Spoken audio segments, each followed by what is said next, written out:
Assalamualaikum warahmatullahi wabarakatuh. Oke sahabat semua, jumpa lagi dengan saya di channelnya Sang Petualang. Sebelum menyimak video ini, jangan lupa tekan tombol subscribe, like dan komen dan di-share, agar channel ini dapat berkembang dan menjadi hiburan terfavorit tentunya. Oke sahabat, di video kali ini, saya akan mengulas sedikit sejarah Banten. Walau tidak lengkap dan pastinya banyak sekali kekurangannya, saya mohon maaf. Oke sahabat, selamat menyimak.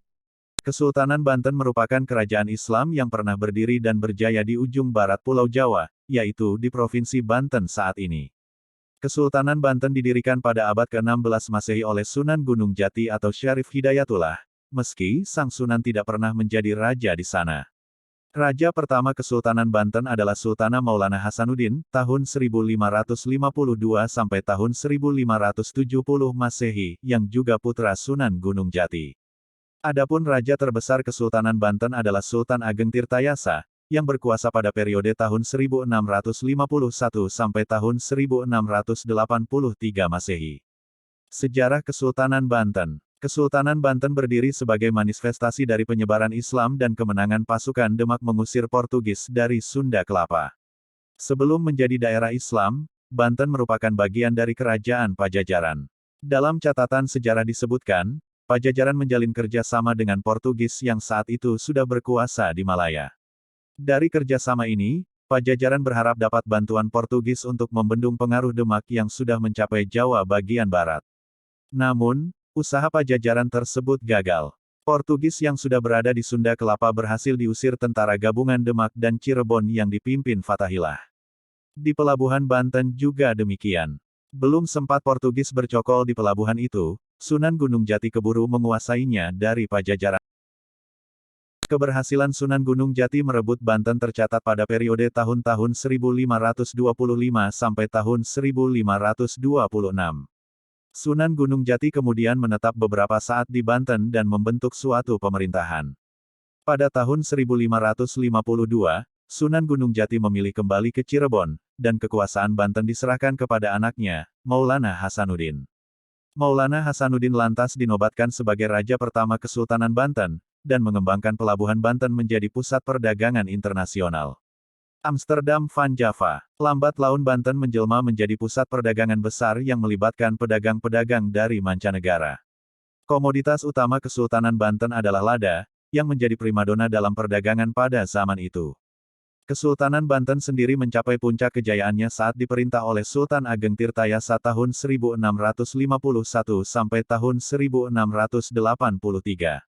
Sultan Ageng mengembangkan wilayah Kesultanan Banten hingga hampir separuh Jawa Barat, Selat Sunda, hingga Lampung. Pelabuhan Banten sangat diminati pedagang pada saat itu. Pasalnya, Kesultanan Banten tidak menerapkan monopoli, sehingga perdagangan bisa berlangsung secara terbuka.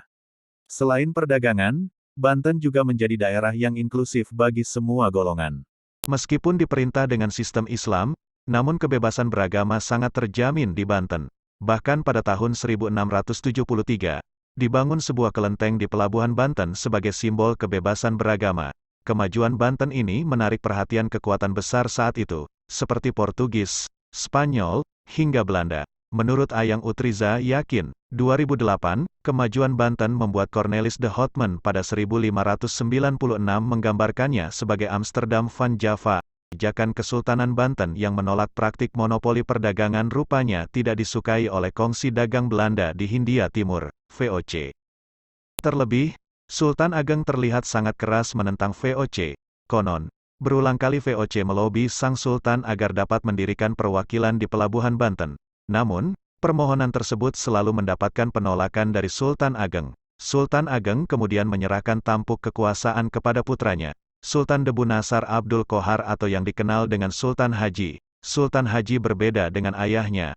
Dia cenderung lunak terhadap VOC. Hal itu dimanfaatkan oleh VOC untuk mengadu domba antara ayah dan anak ini. Memasuki tahun 1680, pecah perselisihan antara Sultan Ageng dan Sultan Haji. Perang saudara pun tidak terelakkan. Sultan Ageng yang merasa putranya sudah menyeleweng menyerang dan mengambil alih istana kesultanan. Sultan Haji yang mengalami kekalahan tidak tinggal diam. Dia berusaha untuk mendapatkan bantuan baik dari VOC hingga kerajaan Inggris. Selang 2 tahun, Sultan Haji yang mendapat dukungan penuh VOC melancarkan serangan balik, istana kesultanan berhasil direbut, sehingga Sultan Ageng dan putra-putra lainnya yang setia harus mengungsi ke pedalaman. Pada tahun 1683, Sultan Ageng tertangkap oleh VOC dan dibuang ke Batavia.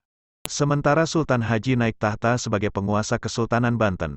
Namun dia naik tahta dengan didahului perjanjian Banten yang sangat menguntungkan VOC. Akhir hayat Kesultanan Banten sejak saat itu. Kesultanan Banten sepenuhnya berada dalam kontrol VOC maupun Belanda. Sebab runtuhnya Kesultanan Banten dimulai pada awal abad ke-19, saat Nusantara diduduki oleh Gubernur Jenderal Hindia Belanda, Herman Willem Daendels. Daendels saat itu menginisiasi pembangunan jalan raya pos yang membentang sepanjang Pulau Jawa. Saat itu, Daendels memerintahkan Sultan Banten untuk memindah pusat kerajaan ke daerah Anyer dan menyiapkan tenaga kerja untuk pembangunan jalan. Namun permintaan itu ditolak Sultan. Akibatnya Daendels menurunkan pasukan untuk membombardir Istana Surosowan sebagai pusat Kesultanan Banten. Sultan Banten saat itu ditangkap dan diasingkan ke Batavia. Pada 1808, Daendels mengumumkan bahwa Kesultanan Banten menjadi bagian dari wilayah Hindia Belanda. Pada tahun 1813, kolonial Inggris berkuasa saat itu resmi menghapus Kesultanan Banten.